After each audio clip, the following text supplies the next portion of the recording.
apa kabar? Kembali berjumpa dengan saya Isbun Arif dan Bung Rocky Gerung. Bung Rocky Gerung ini meskipun Formula E sudah berakhir, tetapi imbasnya itu masih terus berlanjut ya. Dan kita pahami ini karena apa? Ada lanjutan setelah ini saya kira kontestasi Pilpres 2024 gitu. Dan bagaimanapun juga itu kemarin Anies Baswedan memetik poin penuh lah dari Formula E ya. Iya, karena akhirnya orang nggak peduli lagi siapa menang dalam Formula E itu. Ya. Dan kompetisi berikutnya pindah kemana nggak penting, karena yang lebih penting adalah foto Anies bersama Puan. Kira-kira begitu kan. Jadi seluruh sifat politik akhirnya kita baca di situ. Dan PAN yang mau membeli tiket ya mungkin nggak jadi juga. Ya. Karena sebagai isu dia hilang aja tuh. Begitu foto itu muncul, bahkan soal Presiden Jokowi datang nggak penting, orang mulai melihat Puan dan Anies, atau Anies dan Puan yang kalau disingkat jadi Ampun. Anies dan Mbak Puan. Anies Mbak Puan Ampun. Iya, saya mau singkatin begitu aja supaya gampang.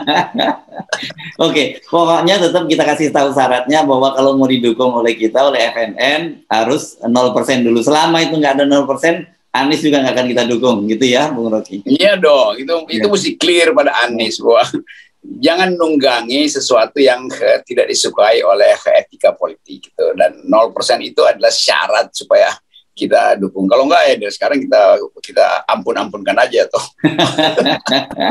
Oke, tapi kita balik ke Formula E. Ternyata luar biasa angkanya. Saya kira ini statistiknya sulit dibantahkan karena masuk ke Ancol itu kan memang terkalkulasi dengan baik gitu ya.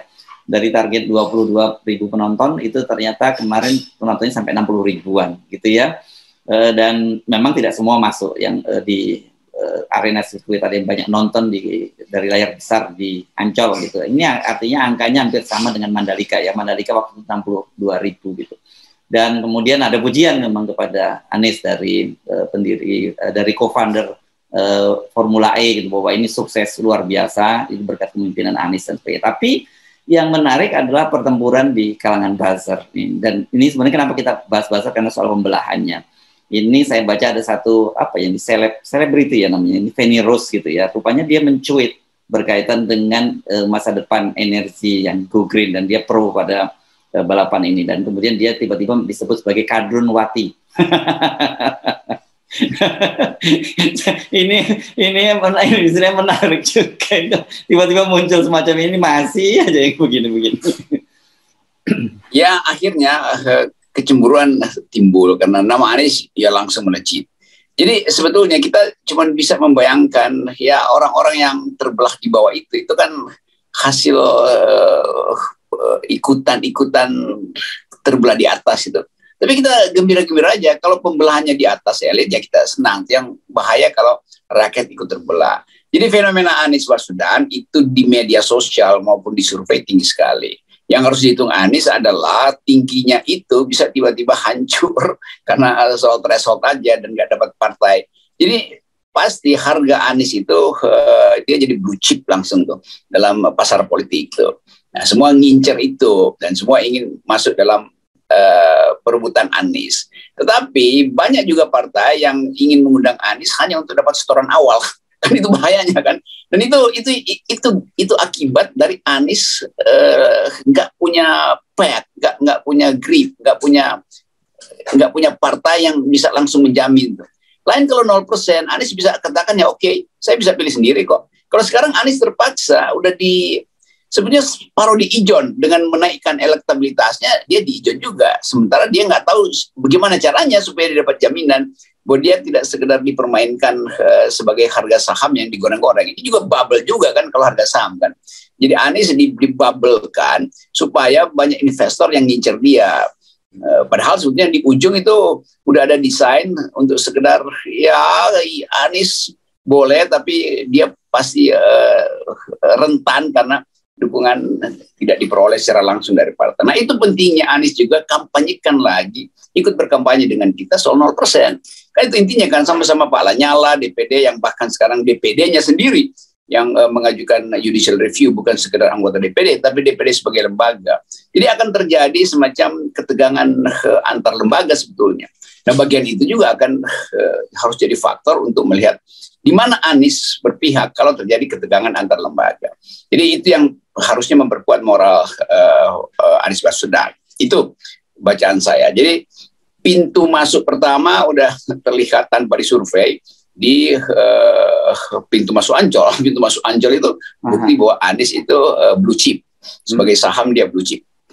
Oke. Tetapi saham unggulan gitu. Ya, saham unggulan. Tetapi karena dia ini namanya fundamentalnya, basis fundamentalnya nggak kuat, gitu ya. Dia ini rawan untuk digoreng sana dan goreng sini, dan namanya saham ya, sangat fluktuatif. Ini begitu ada sentimen negatif sedikit itu bisa langsung anjlok kan, gitu ya.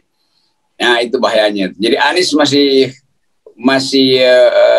fragile, masih rapuh di situ, karena fundamentalnya nggak kuat. Dia kuat di teknikal aja, dan teknikal itu bisa disapu oleh permainan short termis, mereka yang pasang uang untuk cari gain sesaat. Itu saya kira sumbangan pikiran kita buat Anies supaya hati-hati.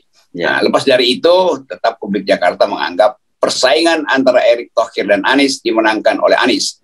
Maka kalangan Thohiris harusnya mengevaluasi kemampuan Erick Thohir memelihara tim suksesnya itu, termasuk juru-juru bicaranya yang banyak ngaco lah, yang nggak punya konsep tapi sekedar ngomel, marah-marah tuh, membuli orang, itu kan begitu kan.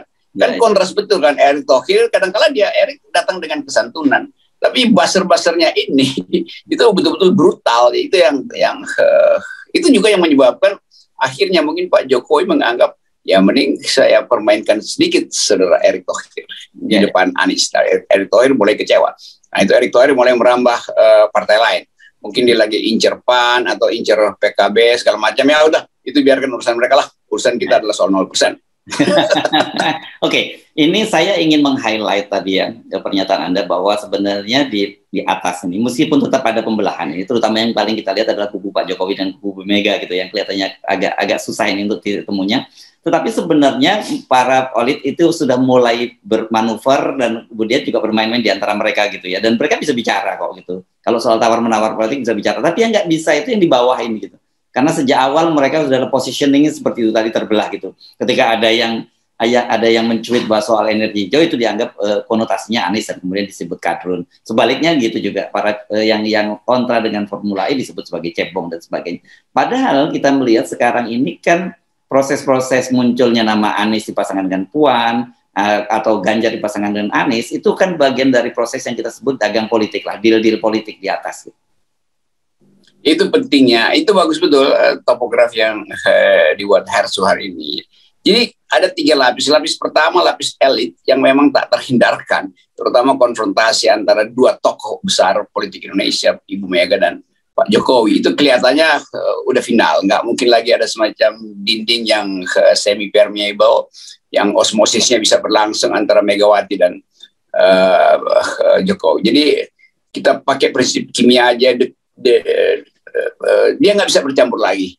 The chemistry doesn't mix, itu pertama. Jadi lapisan itu lapisan yang kita tahu itu konfrontasi akan berlanjut terus.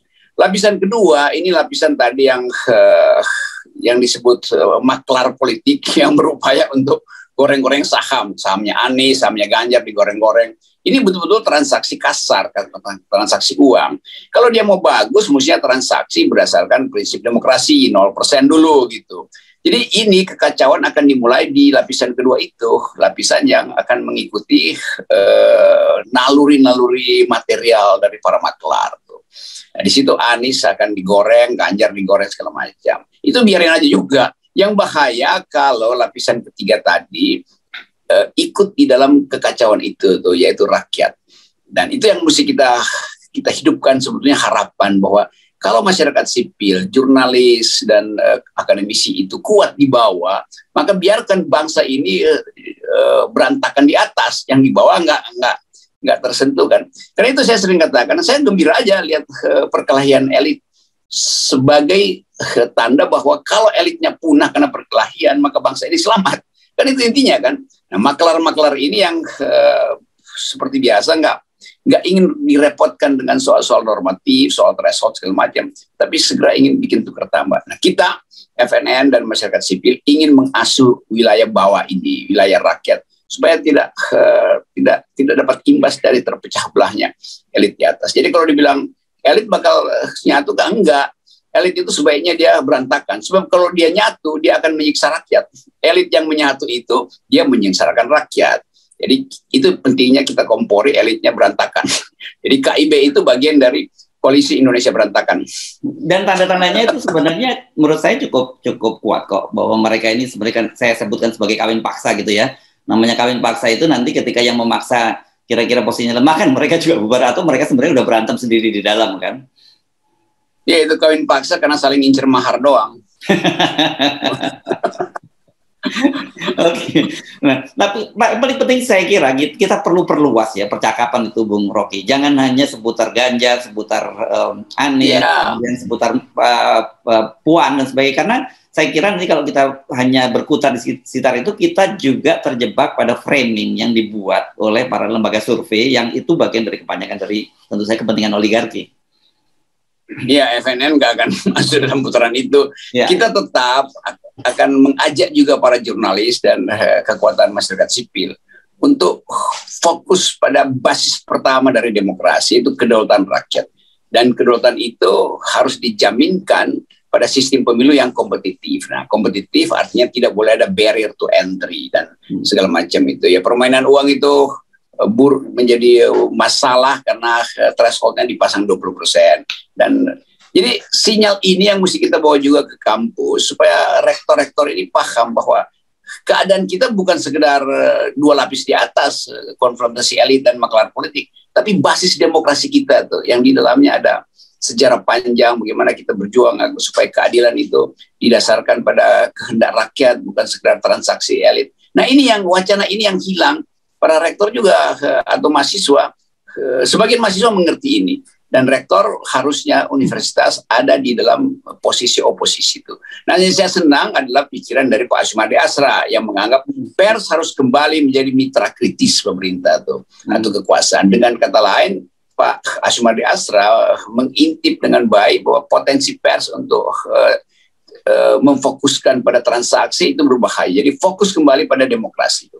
Nah, saya tahu itu karena Pak Asumardi adalah seorang intelektual dan dia tahu bahwa demokrasi hanya disebut demokratis kalau basis pertandingannya itu level playing field-nya sama itu.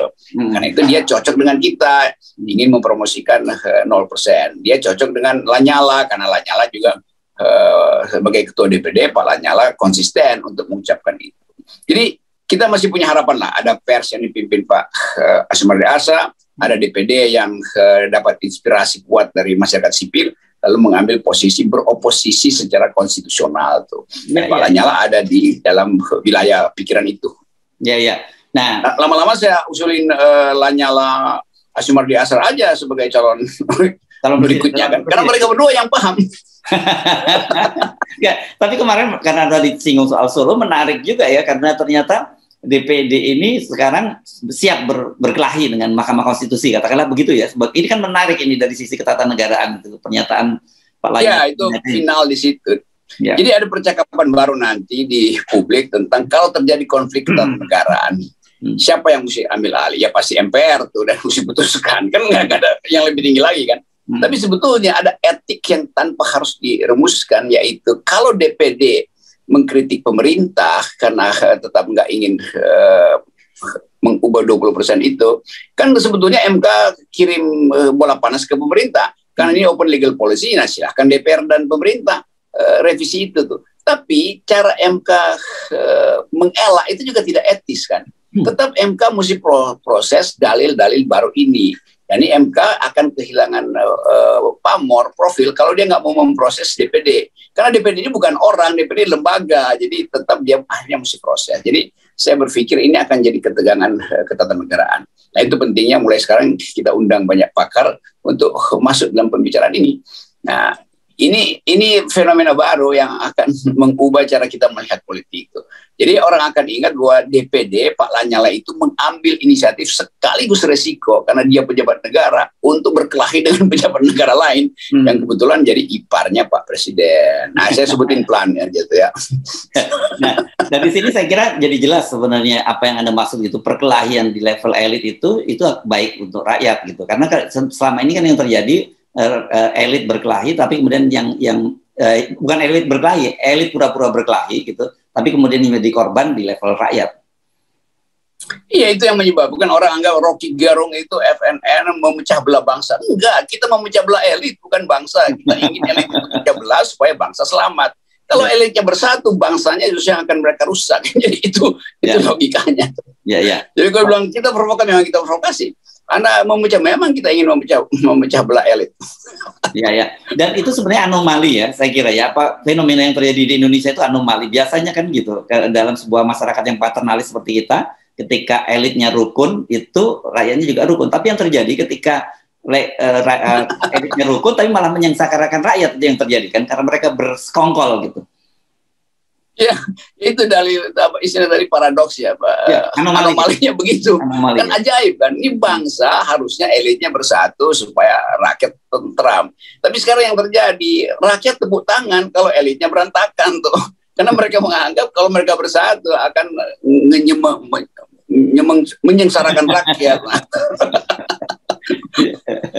Oke, selamat sekarang kita dorong, selamat berkelahi DPD dengan Mahkamah Konstitusi 0%. Selamat lakukan hal-hal yang mendebarkan dan 0% tetap dikawal oleh bangsa. Yes. Oke, terima kasih Bung Rocky.